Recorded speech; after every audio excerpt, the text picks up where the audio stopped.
Hello दोस्तों, मैंने आपको बताया कि जीडीपी क्या है, एनडीपी क्या है, जीएनपी क्या है और एनएनपी क्या है। मैंने इसके बारे में आपको जानकारी दी और मैंने आपको इसके अलावा जीडीपी से संबंधित उसको निकालने के लिए जो विधियां हैं वो भी मैंने आपको बताई। अब मैं आपको बता रहा हूँ कि जीडीपी या जीएनपी वर्सेस एनडीपी या एनएनपी ये इशू क्या है। देखिए, जीडीपी एक बात तो समझनी होगी कि जीडीपी की अपेक्षा एनडीपी ज़्यादा सटीक अनुमान है, ज़्यादा सटीक मेथड है, ज़्यादा सटीक बताता है, क्योंकि इसमें डेप्रिसिएशन की वैल्यू निकाल दी जाती है। यानी डेप्रिसिएशन की वैल्यू निकाल के रख ली जाती है भविष्य के लिए कि अगर हमारा ट्रैक्टर आज घिस रहा है धीरे धीरे, तो हम आज एक समय एक पैसा एक अमाउंट निकालना शुरू कर दें जो एक समय के बाद में, मान लीजिए कि हमारा ट्रैक्टर 10 साल बाद घिस जाएगा, तो 10 साल के बाद तक हमारे पास जो अभी से हम इतना पैसा इकट्ठा करते जाएं कि तब तक हमारे पास इतना पैसा एकत्रित हो जाए कि हम अपना ट्रैक्टर दूसरा नया खरीद सकें। इसलिए एनडीपी को ज़्यादा बेहतर माना जाता है जीडीपी की अपेक्षा। सेम ऐसा ही माना जाता है एनएनपी को, जीएनपी की अपेक्षा बेहतर माना जाता है, क्योंकि जीएनपी तो एक अनुमान बताता है कि इतना इतना होते जा रहा है, लेकिन एनएनपी क्या है कि वो गुणात्मक विश्लेषण करता जाता है किसी अर्थव्यवस्था का साथ में। इससे क्या होता है कि अगर हमारी जो घिसावट हो रही है मशीनों की, उनका मूल्य अगर हम साथ के साथ निकालते जाएंगे तो एक समय के बाद में हमको डायरेक्ट फिक्स्ड इन्वेस्टमेंट नहीं करना पड़ेगा और हमारे पास जो हमारा संतुलन है वो बना रहेगा। और फिक्स्ड इन्वेस्टमेंट हम जो करेंगे तो वो पीछे का जो संतुलन बना के लाएँ, हम जो पैसा निकाल के लाएँ, उससे हम खरीद लेंगे नई वस्तुएं, नई मशीनें, और कोई प्रॉब्लम्स नहीं होंगी। लेकिन अगर हमने ऐसा नहीं किया और जीडीपी या एनडीपी के अकॉर्डिंग जीडीपी या जीएनपी के अकॉर्डिंग चलते रहे, तो एक समय के बाद में जब वस्तुएं घिस जाएंगी तो फिर हमारे सामने प्रॉब्लम खड़ी हो जाएगी। लेकिन एक बात ध्यान देने वाली है, वो ये कि एक देश के लिए तो ये बेहतर हो सकता है, यानी जीडीपी की अपेक्षा एनडीपी और जीएनपी की अपेक्षा एनएनपी एक देश के लिए तो बेहतर हो सकता है। लेकिन जो हमारी संस्थाएं हैं, वैश्विक लेवल की संस्थाएं जैसे कि वर्ल्ड बैंक है, आईएमएफ है या फिर यूएनडीपी है, ये संस्थाएं एनएनपी या एनडीपी का अनुमान लगा करके इसके आधार पर देशों की आर्थिक स्थिति का आकलन नहीं करती, बल्कि ये जीडीपी और जीएनपी के आधार पर आकलन करती हैं। इसका कारण क्या है? इसका कारण ये है कि हर देश में जो डेप्रिसिएशन वैल्यू है वो अलग अलग माप के रखते हैं, तो ऐसी सिचुएशन में अनुमान लगाना कठिन हो जाता है। मान लीजिए, मैंने पहले भी बताया था कि अगर हम एक घर का 1% घिसावट मूल्य रख रहे हैं, यानी डेप्रिसिएशन वैल्यू अगर हम एक घर की 1% रख रहे हैं, पंखे की रख रहे हैं अगर हम 10%, तो वहीं दूसरे देशों में क्या हो रहा है कि मान लीजिए पंखे की 5% रख रहे हैं और घर की रख रहे हैं 6%, 10% रख रहे हैं, तो ये पूरा असंतुलन हो जाता है। इसके अलावा सरकारें जो होती हैं, एक देश की सरकारें, वो अपने आर्थिक नीतियां होती हैं उसमें अपनी इस डेप्रिसिएशन वैल्यू का यूज़ करती हैं। इसके आधार पर डेप्रिसिएशन वैल्यू को ऊंचा और नीचा करके अपनी आर्थिक नीतियों को भी संचालित करती हैं। ये कैसे पॉसिबल है? ये ऐसी पॉसिबल है कि मान लीजिए अगर भारत में ऑटो सेक्टर मंदी के स्तर से गुजर रहा है, ऐसे में गवर्नमेंट एक नियम लेके आती है और वो क्या करती है कि अगले साल जो डेप्रिसिएशन की लिस्ट जारी होने वाली है, वो उस लिस्ट में जो ट्रक हैं, जिनकी ट्रक हैं, कारें हैं, जिनकी मान लीजिए कोई फैक्ट्री से संबंधित कोई भी मशीनी उपकरण हुए, ट्रक हुए, और इनका जो डेप्रिसिएशन वैल्यू पहले 20% रखा जा रहा था या फिर 10% रखा जा रहा था, इनको गवर्नमेंट ने बढ़ा करके 30% कर दिया या 35% कर दिया। अब क्या होगा? मान लीजिए एक व्यक्ति के पास में 10 ट्रक हैं और वो 10 ट्रक ये सोच कर, देखो जो बड़ा बिजनेसमैन व्यक्ति होगा वो हमेशा अपना भविष्य सोच करके चलेगा। अगर वो ट्रक चला रहा है तो ट्रक से एक अमाउंट निकाल करके रखेगा हर ट्रक से कि इसकी मैं डेप्रिसिएशन वैल्यू निकाल के रख रहा हूँ, क्योंकि ये यूज करता आता रहेगा। मान लो ट्रक में कुछ खराबी होती है तो उससे यूज आएगा, और एक समय के बाद में जब ट्रक को ही मुझे रिप्लेस करना पड़ेगा, नया ट्रक लेना पड़ेगा, तो ये अमाउंट वहाँ पर काम आएगा। तो वो अमाउंट एक तरफ रखता जाएगा। और ये किस आधार पर रखता है? इसके लिए वो सहायता लेता है गवर्नमेंट की डेप्रिसिएशन वैल्यू की लिस्ट की। ठीक है, अब अगर गवर्नमेंट को बढ़ाना है ट्रक की सेल, गवर्नमेंट को बढ़ाना है कुछ मशीनों की सेल, गवर्नमेंट को कुछ अन्य उपकरणों की सेल बढ़ानी है, क्यों? क्योंकि उस क्षेत्र में मंदी आ रही है या फिर गवर्नमेंट का कोई उद्देश्य है इसके पीछे, जो ज़्यादा सेल बढ़ाना चाहती है, डिमांड ज़्यादा क्रिएट करना चाहती है। तो इससे क्या होगा कि गवर्नमेंट उसकी जो डेप्रिसिएशन वैल्यू होगी वो बढ़ा देगी। कैसे कि पहले 10% या 15% थी अगर ट्रक की डेप्रिसिएशन वैल्यू, तो उसने बढ़ा करके कर दी 20%, 25%। तो क्या होगा कि वो अमाउंट निकालना शुरू कर देंगे ज़्यादा, और अमाउंट जब वो ज़्यादा निकालना शुरू कर देंगे, ये फर्क पड़ता है, थोड़ा थोड़ा गवर्नमेंट बढ़ाती है, और ऐसा पहले गवर्नमेंट भी करती रही है, इससे पहले भी करती रही है। तो वो क्या करेंगे कि अपना पैसा निकालना ज़्यादा शुरू कर देंगे उसके लिए, और ज़्यादा शुरू कर देंगे तो ऐसा नहीं होता कि अचानक ट्रक घिस गया, अचानक 10 साल बाद ट्रक खत्म हो गया उसके बाद नया ट्रक ले रहे हैं। नहीं, वो ऐसा करते हैं कि इतने समय के बाद में मेरा ट्रक खराब होगा या मेरी मशीन खराब होगी, और वो उससे 2-4 साल पहले से ही स्टार्टिंग करना शुरू कर देते हैं उसको रिप्लेस करने के बारे में, उस ट्रक को हटाने के लिए। तो इससे क्या होगा कि ट्रक की सेल बढ़ जाएगी। यानी जो व्यक्ति 4 साल बाद ट्रक खरीदने वाला था या जो व्यक्ति 2 साल बाद ट्रक खरीदने वाला था, वो डेप्रिसिएशन वैल्यू के आधार पर ट्रक को पहले ही बाय करने के बारे में सोचने लगता है, और ज़्यादा पैसा बचा करके आने वाले 6 महीने में, 1 साल में, 1.5 साल में, 2 साल में उस ट्रक की जगह पर एक और ट्रक ले आता है, सोचता है ये ट्रक हटेगा तब तक ये ट्रक तैयार हो जाएगा। या ऐसे ही मशीनी उपकरणों के साथ में होता है। इसलिए जो वैश्विक लेवल की संस्थाएं हैं, वो संस्थाएं एनडीपी या फिर एनएनपी की अपेक्षा जीडीपी अथवा जीएनपी को आर्थिक जो तुलना की जाती है उसके लिए इसका यूज करती हैं। ठीक है, तो हमने जीडीपी वर्सेस एनडीपी समझे और जीएनपी वर्सेस एनएनपी समझे। अब समझते हैं जीडीपी वर्सेस जीएनपी। देखो, अगर हमें जीडीपी के स्तर पर देखें तो एक देश के लिए अगर उसने एग्रीगेट डिमांड बढ़ानी है तो गवर्नमेंट एक्सपेंडिचर बढ़ा देगी। अगर केनेडियन इकोनॉमिक्स को समझे, मैंने पहले बताया था, गवर्नमेंट अगर एक्सपेंडिचर बढ़ाएगी तो गवर्नमेंट के एक्सपेंडिचर बढ़ाने से उस देश की जीडीपी बढ़ने की पूरी संभावना हो जाएगी, डिमांड क्रिएट हो जाएगी और जीडीपी बढ़ना शुरू हो जाएगी। सिंपल बात। लेकिन अगर मान लीजिए जीएनपी में क्या होता है, जीडीपी में नेट एब्रॉड जोड़ दिया जाता है, यानी विदेशों से अर्जित जो आय होती है वो जोड़ दी जाती है, और जो विदेशी संसाधनों द्वारा जो देश में, उसके मातृ देश में जो अर्जित आय होती है उसको घटा दिया जाता है। अब जीडीपी तो एक देश के खुद पर निर्भर कर रही है, क्योंकि उसने अगर गवर्नमेंट ने एक्सपेंडिचर बढ़ाया तो जीडीपी बढ़ने की संभावना है। लेकिन जीएनपी दूसरे देशों पर निर्भर करती है, क्योंकि अगर मान लीजिए यूरोपियन देश और बाहरी देश जो अमेरिका है, कनाडा है, ऑस्ट्रेलिया है, जो विकसित देश हैं, वो अपनी आर्थिक नीतियों में कुछ ऐसा परिवर्तन लेके आते हैं कि इससे जो बाहर के लोग हैं, जो विकासशील देशों के लोग हैं, वो विकसित देशों में नौकरी करने कम जा पाएँ, उनके लिए सुविधाओं का अभाव हो जाए, उनके लिए इनकम कम हो जाए। तो इससे क्या होगा, इससे ये होगा कि जो बाहर जा कर के नौकरी करने वाले लोग हैं उनके जाने में कमी आएगी, और इससे क्या होगा, हमारी जो नेट जो एब्रॉड है, नेट जो हम पैसा कमा रहे हैं बाहर से, उसमें कमी आएगी, तो जीएनपी कम हो जाएगी। यानी जीडीपी तो एक देश की आर्थिक नीतियों पर निर्भर कर रहा है, वहीं जीएनपी दूसरे देशों की आर्थिक नीतियों पर निर्भर कर रहा है। तो इस हिसाब से तो जीएनपी की अपेक्षा जीडीपी बेहतर हुआ। लेकिन कुछ संस्थाएं हैं जिन्होंने जीएनपी को जीडीपी की अपेक्षा बेहतर माना है। वो किस आधार पर माना है? उसका आधार ये है कि भूमंडलीकरण के बाद में, यानी वैश्वीकरण के बाद में जब खुलापन सभी देशों ने अपनाया है, तो उसके बाद में विकासशील देशों का जो टैलेंट है, विकासशील देशों का जो ज्ञान है, वो विकसित देशों में गया है, और विकसित देशों में जा कर के उन्होंने पैसा कमाया और अच्छा खासा पैसा कमा करके अपने देश में लेके आए। तो इससे क्या हुआ कि विकासशील देशों की आर्थिक स्थिति विकसित देशों से सही हुई है। क्यों? क्योंकि उनके जो विकासशील देशों के लोग हैं वो विकसित देशों से अच्छा खासा पैसा कमा करके लाए हैं। बात क्लियर हो गई। तो इस आधार पर अगर देखा जाए तो जीएनपी बेहतर होती है जीडीपी की अपेक्षा।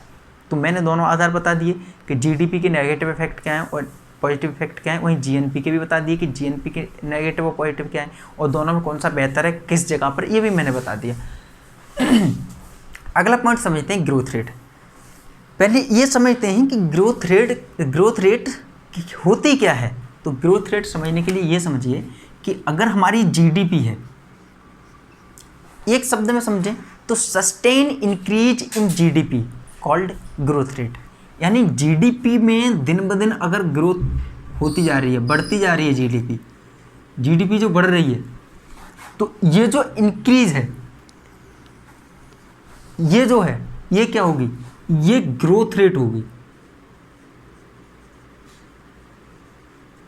किसी भी देश की जीडीपी का लगातार बढ़ना ग्रोथ रेट कहलाएगा। सिंपल हो गया। अब समझें आगे। अब देखो ग्रोथ रेट निकाली कैसे जाती है, मैं ये बात बताने जा रहा हूँ। मान लीजिए हम कहते हैं कि 2020 की ग्रोथ रेट मान लीजिए 5% रहने वाली है, ठीक है। माना बोला कि 2020 की है, और हमने बोला था कि 2019 की जो ग्रोथ रेट है वो 6% रहने वाली है, ठीक है, मान लीजिए। और हमने बोला 2021 की जो ग्रोथ रेट है वो 7% रहने वाली है। किसी भी देश की ग्रोथ रेट के बारे में हम इस प्रकार से आकलन करके आपको समझा रहे हैं, ठीक है। 2019 की 6%, 2020 की 5% और 2021 की 7%। लेकिन कैसे है ये, क्या ये ऐसे होगी कि 2019 की पूरी की जनवरी से दिसंबर तक की ग्रोथ रेट, और उसके बाद में 2020 की, ये 2019 की थी, और ये 2020 की जनवरी से दिसंबर तक की ग्रोथ रेट, क्या ये इस आधार पर देखी जाती कि इसकी कितनी ग्रोथ है, इसकी कितनी है, इसकी कितनी जीडीपी है, इसकी कितनी, ये इस आधार पर देखी जाती है? नहीं, इस आधार पर नहीं देखी जाती। किस आधार पर देखी जाती है, चलिए बताते हैं। एक एग्जाम्पल के थ्रू समझते हैं। एक एग्जाम्पल लेते हैं हम 2-3 साल का। देखो हम लेते हैं, मान लीजिए 2018, 2019 और ये 2020, ठीक है। और इधर रखेंगे मंथ।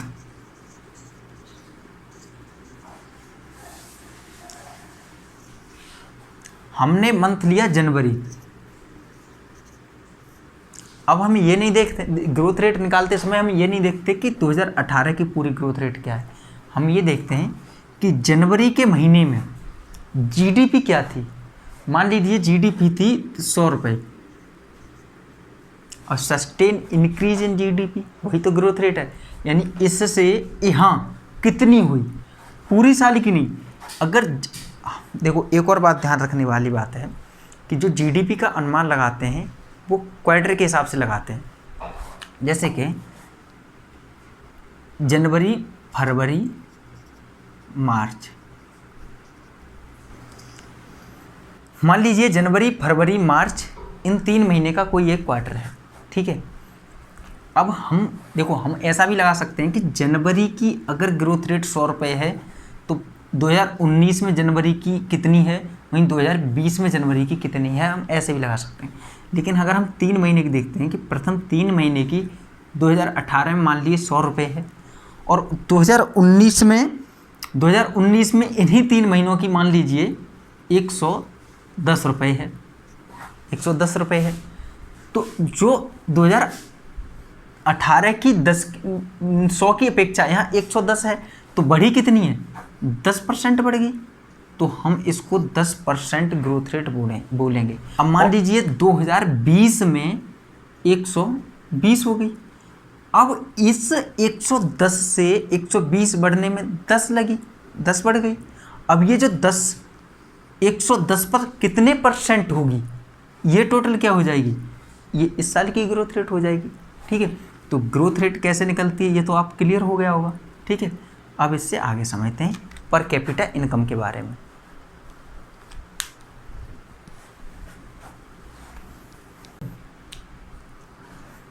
देखो पर कैपिटा इनकम को समझने से पहले ये समझिए कि हमने अभी तक जितनी भी अवधारणाएं आपको बताई हैं, चाहे जीडीपी हुआ, चाहे जीएनपी हुआ, चाहे एनडीपी हुआ और चाहे एनएनपी हुआ, इन सब की अपेक्षा पर कैपिटा इनकम को किसी भी देश के आर्थिक विकास में सबसे महत्वपूर्ण और सबसे उच्चतम स्थान दिया जाता है। उसका कारण क्या है, उसका कारण आइए समझते हैं। पहले तो ये समझिए कि पर कैपिटा इनकम, हिंदी में कहते हैं प्रति व्यक्ति आय, प्रति व्यक्ति आय।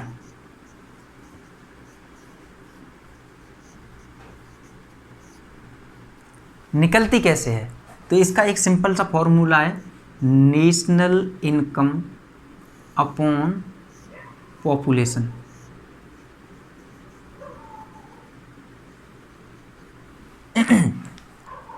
पर कैपिटा इनकम को निकालने के लिए नेशनल इनकम अपॉन पॉपुलेशन, किसी देश की नेशनल इनकम ज़्यादा हो सकती है, लेकिन अगर उस देश में पॉपुलेशन भी अधिक है तो प्रति व्यक्ति के पास तो कम कम आएगा, कम कम पड़ रहा है, यानी कि प्रति व्यक्ति का विकास कम हो रहा है। तो इस आधार पर अगर उसकी पर कैपिटा इनकम कम होगी, अगर उस देश की पर कैपिटा इनकम कम होगी तो उस देश को अधिक ज़्यादा आर्थिक विकसित देश नहीं कहा जा सकता। और मान लीजिए किसी देश का बेसिक नेशनल इनकम कम है, लेकिन उस देश की पॉपुलेशन और भी अधिक कम है, तो उस देश को विकसित देश माना जा सकता है, उसका आर्थिक विकास अच्छा बताया जा सकता है। क्यों? मान लीजिए दो देश हैं, मान लीजिए दो देश हैं और एक की नेशनल इनकम है 200, ठीक है, वहीं दूसरे देश की है नेशनल इनकम 100, जस्ट आधे का अंतर है। लेकिन 200 नेशनल इनकम वाले देश के पास में पॉपुलेशन है 100 और 100 वाले के पास में पॉपुलेशन है 25। अब जो पर कैपिटा इनकम निकलेगी, यानी प्रति व्यक्ति की आय निकलेगी, वो इसमें तो निकल रही है 4 और इसमें निकल रही है 2, यानी ये तो 2 गुने का फर्क पड़ गया। यानी इस देश की स्थिति अधिक अच्छी है इसकी अपेक्षा, और जबकि इसकी नेशनल इनकम कम है, उसके बावजूद इसकी स्थिति अच्छी है। इसलिए इसको प्रति व्यक्ति आय को अधिक बेहतर माना जाता है, जितनी मैंने पीछे अवधारणाएं बताई हैं उनकी अपेक्षा। लेकिन एक नेगेटिव पॉइंट ये याद रखना चाहिए कि प्रति व्यक्ति आय ये तो बता देती है प्रति व्यक्ति आय कितनी है, कम है या ज़्यादा है, लेकिन ये कुछ चीज़ों को नज़रअंदाज कर देती है, जैसे कि असमानता को। देखो हम क्या करते हैं कि पूरे देश की नेशनल इनकम निकाल लेते हैं। अब मान लीजिए भारत के संदर्भ में देखा जाए तो 10% जो अमीर हैं, 10% अमीरों के पास में पैसा है भारत की कुल संपत्ति का 90% मान लीजिए, और जो बाकी के जो 90% बॉटम के लोग हैं उनके पास में पैसा है बाकी का 10%, ठीक है। अब मान लीजिए इन जो 90% हैं इनमें भी जो ऊपर के जो टॉप के 10% हैं इनके पास है 9%, और जो बॉटम के जो इसके भी अब 90% है, इस 90 के ऊपर के जो टॉप के लोग हैं उनके पास 9% है इस 10% का, जो 10% है। अब मतलब पूरी संपत्ति का, अब मान लीजिए इस 10% को पूरा 100% मान लिया जाए, पूरा 100% मान लिया जाए, तो इसका अगर 90% है इन ऊपर के जो टॉप लोग हैं उनके 10% लोगों के पास, और जो बॉटम के 90% हैं उनके पास इसका 10% का सिर्फ 1% है, यानी कि अगर 10% को पूरा 100% मान ली जाए तो 10% है। तो ये असमानता तो बहुत ज़्यादा हो गई। लेकिन जब हम पर कैपिटा इनकम को निकालेंगे तो टोटल नेशनल इनकम गिनी जाएगी, यानी 10 लोगों की ये वाली और ये वाली और ये वाली सारी गिन के, और इसमें टोटल पॉपुलेशन का भाग दे देंगे। मालूम पड़ा कि एक व्यक्ति है जिसके, और मान लीजिए पर कैपिटा इनकम आई किसी देश की, मान लीजिए किसी देश की पर कैपिटा इनकम आई 10,000, मान लीजिए किसी व्यक्ति की पर कैपिटा किसी देश की पर कैपिटा इनकम आई 10,000 रुपये। लेकिन अब अगर हम 2 व्यक्तियों पर नज़र डालें तो एक व्यक्ति तो ऐसा है जिसके पास 10 रुपये भी नहीं है, वहीं दूसरा व्यक्ति ऐसा है जिसके पास 10 करोड़ रुपए हैं, और जबकि हर व्यक्ति की पर कैपिटा इनकम आ रही है 10,000 रुपये। तो ये जो असमानता है इसको ये ध्यान में नहीं रखता। अब इस असमानता को ध्यान में क्या रखता है, ये गिनी गुणांक आगे जा करके हम समझेंगे, ठीक है। अच्छा, एक और बात समझें कि अगर हमें पर कैपिटा इनकम निकालनी है और नेशनल इनकम अपॉन पॉपुलेशन होता है, तो हमने इससे पहले आपको समझाया था कि नेशनल इनकम कैसे, अगर हमें यहाँ पे निकालनी है हमारे पास नेशनल इनकम कैसे होगी। अरे भाई देखो, यहाँ पे दोबारा से एक फॉर्मूला के ज़रिए समझते हैं। इस फॉर्मूला को मैं उम्मीद करता हूँ आप कनेक्ट करने की कोशिश करेंगे। देखिए, per capita income is equal to national income upon population, अब नेशनल इनकम कैसे निकालोगे आप? हमने बताया था ना कि ये नेशनल इनकम क्या होता है, ये होता है NNP एट फैक्टर कॉस्ट, बताया था ये हमने आपको। और NNP एट फैक्टर कॉस्ट कैसे होता है, कैसे निकाला जाता है? NNP एट फैक्टर कॉस्ट कैसे निकाला जाता है? NNP एट मार्केट प्राइस, क्योंकि हम जब GDP को निकालते हैं तो मार्केट प्राइस पर ही तो निकालते हैं, GNP को मार्केट प्राइस पर निकालते हैं। NNP eight market price minus indirect tax plus subsidy. समझ रहे हैं मेरी बात को? हम कैसे निकाल रहे हैं? NNP eight market price minus indirect taxes plus subsidy, क्या हो गया? ये हो जाएगा। हम अगर इसको हटा दें, इसको हटा दें, और अगर हम देखें NNP eight market price minus indirect taxes plus subsidy, क्या निकल आ जाएगा? और डिवाइड बाई पॉपुलेशन, क्या हो जाएगी? हमारी पर कैपिटा इनकम आ जाएगी। बात क्लियर हो रही है ना? हो रही होगी बात क्लियर। अगर हम NNP एट मार्केट प्राइस निकालें तो कैसे निकालेंगे? ये क्लियर हो रहा है? क्लियर हो रहा है या नहीं? मैंने बताया था ना NNP एट मार्केट प्राइस कैसे निकालते हैं। हम NNP कैसे निकालते हैं? GNP माइनस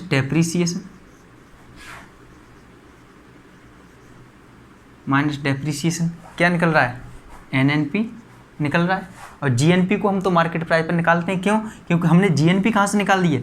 हमने GDP प्लस नेट एब्रॉड से निकाल ली है। बात क्लियर हो रही है ना? उम्मीद करता हूँ समझ में आ रही होगी बात। अब NNP एट मार्केट प्राइस को अगर देखा जाए तो NNP एट मार्केट प्राइस यही तो है, GNP माइनस डेप्रीसिएशन। और GNP की जगह पर अगर हम GDP प्लस नेट एब्रॉड कर दे रहे हैं, GNP की जगह पर GDP प्लस नेट एब्रॉड कर दे रहे हैं, और माइनस डेप्रीसिएशन यहाँ कर दें, माइनस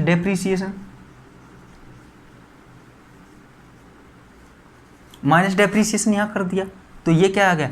GNP की जगह पर हमने GDP प्लस नेट एब्रॉड कर दिया और माइनस डेप्रीसिएशन की जगह पर माइनस डेप्रीसिएशन कर दिया। तो ये जो पूरी वैल्यू है ये क्या हो गई? NNP एट मार्केट प्राइस होगी। बात समझ रहे हैं? और अगर इसी में हम माइनस इनडायरेक्ट टैक्सेस और प्लस सब्सिडी कर दें, क्या हो गया? ये आ गई आपकी, क्या हो गई? ये आपकी NNP एट फैक्टर कॉस्ट आ गई। और इसमें अगर हम पॉपुलेशन का डिवाइड कर दें, क्या हो जाएगी? ये आ जाएगी पर कैपिटा इनकम। GDP से पर कैपिटा इनकम कैसे निकलेगी ये मैंने बताया। हमने बताया कि GDP plus net abroad minus depreciation minus indirect taxes plus subsidy, या फिर इसे लिख सकते हैं माइनस या फिर प्लस नेट या माइनस, हाँ यही सही है, minus indirect taxes plus subsidy, ठीक है। और अपॉन पॉपुलेशन का डिवाइड कर दिया तो आपका पर कैपिटा इनकम निकल आएगी, ठीक है। क्लियर हो गया? अब इससे समझते हैं हम real versus national, real national income versus nominal national income.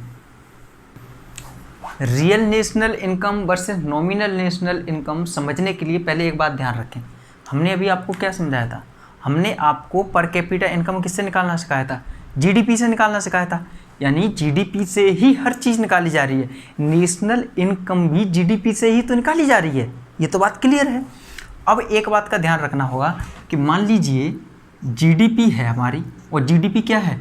उत्पादन है, ठीक है। अब एक बार फिर से हम समझते हैं कि 2019 और 2020 दो बातें समझे हम यहाँ पर।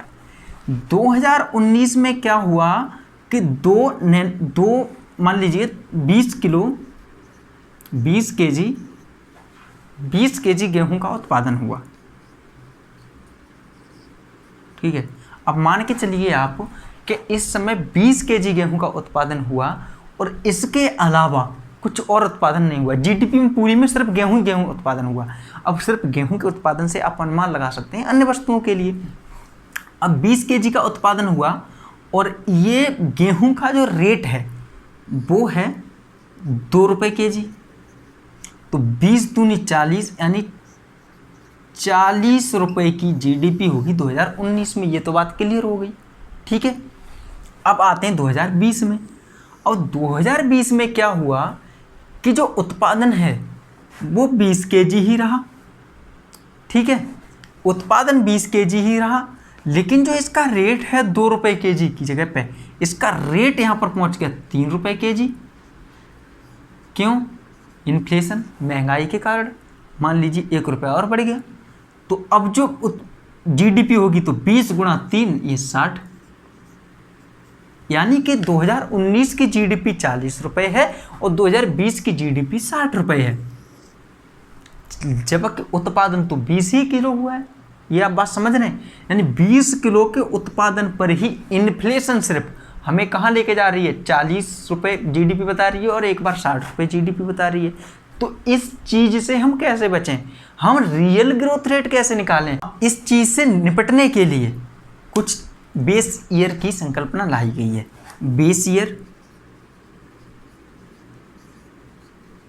बेस कोई ऐसी साल जिसमें प्राइस लगभग संतुलित रहे हों, ज़्यादातर, ना तो उनमें अचानक बूम आया हो, ना तो अचानक उछले हों उसकी प्राइस, और ना ही अचानक गिरे हों, डाउन हुए हों। उस साल को बेस ईयर मान लेते हैं, गवर्नमेंट बेस ईयर मान लेती है। और उस साल का जो प्राइस हो, उस साल के प्राइस के हिसाब से गवर्नमेंट ये अनुमान लगाती है कि ग्रोथ क्या रही है। मान लीजिए अब जैसे कि वर्तमान में भारत सरकार ने 2011-12 को बेस ईयर माना है, यानी 2011-12 में अगर गेहूं 2 रुपये केजी था, ठीक है, तो अब उसके बाद में 2011-12 के बाद में 2012-13 में गेहूं का रेट क्या हो गया, गेहूं का उत्पादन क्या हो गया, पहले ये देखा जाएगा।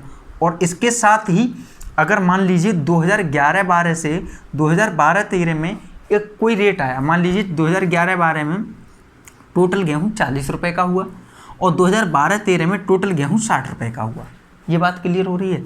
लेकिन यहाँ पर गवर्नमेंट ने ये और ध्यान रखती है कि यहाँ से यहाँ के बीच में इन्फ्लेशन क्या आई है, यहाँ से यहाँ के बीच में इन्फ्लेशन क्या आई है, इस इन्फ्लेशन को माइनस करके गवर्नमेंट इस 60 में से मान लीजिए 10 रुपये की इन्फ्लेशन आई है तो टोटल आ गए 50 रुपये, ठीक है।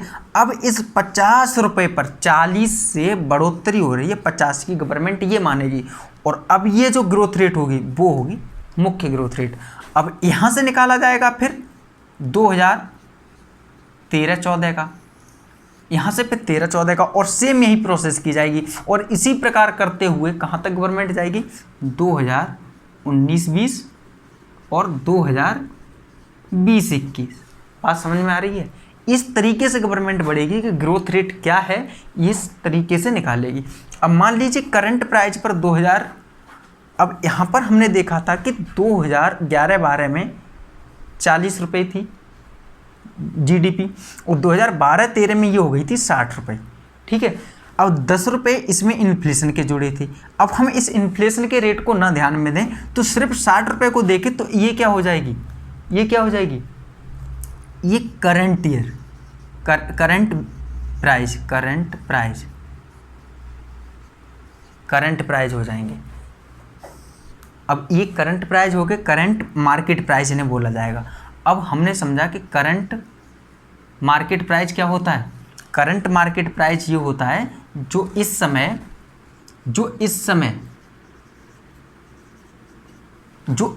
वर्तमान में मार्केट में जो प्राइस चल रहा है वो करंट मार्केट प्राइस है। लेकिन जो हमने बेस ईयर निर्धारित कर रखी है वो बेस प्राइस है, बेस ईयर का प्राइस है। अब एक बात ध्यान रखो कि जब हम जीडीपी को निकालें, अगर हम जीडीपी को करंट मार्केट प्राइस पर निकालें, यानी इस 60 रुपये पर अगर देखें तो ये हो जाएगी हमारी नॉमिनल जीडीपी। ठीक है। और अगर हम नॉमिनल जीडीपी तो ये हो गई, लेकिन हमने जो इसकी 10% जो इन्फ्लेशन निकाल दी 10 रुपये, जब हमारी 50 रुपये निकल आई, तो अब जो 50 रुपये हुई वो क्या है, वो तो हमने 2011-12 के बेस ईयर जो मान के चलें उसके आधार पर निकाली है। तो वो क्या हो जाएगी, वो हो जाएगी रियल जीडीपी। बात समझे, nominal GDP versus real GDP जो मैंने लिख रखा है, आप बात समझ के नॉमिनल जीडीपी क्या होती है और रियल जीडीपी क्या होती है। ऐसे ही नॉमिनल जीएनपी और नॉमिनल और रियल जीएनपी निकाल सकते हैं आप, ठीक है। इसमें बेस ईयर समझ गए और करंट मार्केट प्राइस समझ गए, ठीक है। ओके, क्लियर हो गया। अब एक और बात समझें कि जीएनपी या जीडीपी डिफ्लेटर क्या होता है।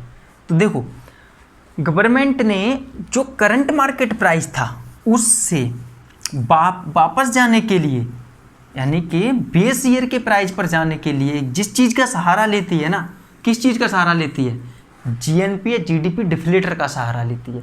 और ये कैसे निकाला जाता है, तो देखिए, मान लीजिए हम जीडीपी डिफ्लेटर की बात करें, जीडीपी डिफ्लेटर की बात करें, तो ये क्या होता है, ये होता है कि नॉमिनल जीडीपी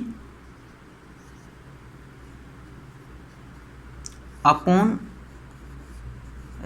रियल जीडीपी, और इसका परसेंट निकालने के लिए इनटू 100। नहीं समझे, देखो अब जीडीपी डिफ्लेटर कैसे बताएगा कितनी परसेंट की महंगाई आ गई। नॉमिनल जीडीपी कितनी है हमारी, 60 रुपये, ठीक है। और रियल जीडीपी कितनी है हमारी, मान लीजिए हमारी है 50 रुपये, और इनटू 100। अब इससे काट दो ये, और इससे काट दो ये, 5 दूनी 10, और 2 से 6 दूनी 12, 120। यानी कि जो 20% की आ रही है, ये क्या है, ये 20% क्या दिखा रहा है, ये 20% इन्फ्लेशन है। यानी कि मुझे लग रहा है दिखाई नहीं दे रहा है 20%, हाँ यहाँ पे दिखाई देगा। देखो, हमने बताया नॉमिनल जीडीपी कितनी है, हमने पहले बताया था कि कितनी आई थी नॉमिनल जीडीपी, 60, और रियल जीडीपी कितनी आई थी, रियल जीडीपी आई थी 50, और इनटू 100। तो इससे ये गया, और 5 दूनी 10, और 10 का गुणा 60 में तो 120, 120 तो 100 तो होता ही होता है, जो ऊपर के 20 हैं ये क्या होगी, ये इन्फ्लेशन होगी, समझ गए। यानी 20% की इन्फ्लेशन चल रही है। ये तो जीडीपी डिफ्लेटर, और इसी की जगह पर जीएनपी डिफ्लेटर भी यूज कर सकते हैं। तो जीएनपी को वो, यानी कि नॉमिनल जीडीपी जो है उससे रियल जीडीपी पर लाने में मदद करता है। और हम क्या करेंगे, नॉमिनल जीडीपी में से जो इन्फ्लेशन रेट आ रही है हमारी 20%, उसको घटा देंगे। उसको जैसे ही घटाएंगे तो वो वापस ले आएगा हमें रियल जीडीपी पर। इतनी बात क्लियर होगी कि नहीं होगी। इसके अलावा हम ऐसा भी कर सकते हैं कि रियल जीडीपी को यहाँ ले आएँ और जीडीपी डिफ्लेटर को ये ना है तो डायरेक्ट भी कर सकते हैं, ठीक है। तो आज की क्लास दोस्तों इतनी ही, और नेक्स्ट क्लास में हम कुछ मुख्य अवधारणाओं को लेकर के आएंगे, जैसे कि स्लो डाउन है, कॉन्ट्रैक्शन है, रिसेशन है, डिप्रेशन है, इन सब चीज़ों। उसके बाद में स्टिमुलस पैकेज के बारे में बताएंगे, और इसके अलावा बेल आउट पैकेज के बारे में बताएंगे, जिसमें हम कीन्स के अर्थशास्त्र का भी हल्का सहारा लेंगे, और उसके अलावा मॉनेटरी पॉलिसी मैकेनिज्म का भी हल्का सहारा लेंगे, और वहाँ पर जा कर के हम इस चीज़ के बारे में पूरी बात करेंगे, चर्चा करेंगे, ठीक है। तो थैंक यू सो मच, धन्यवाद।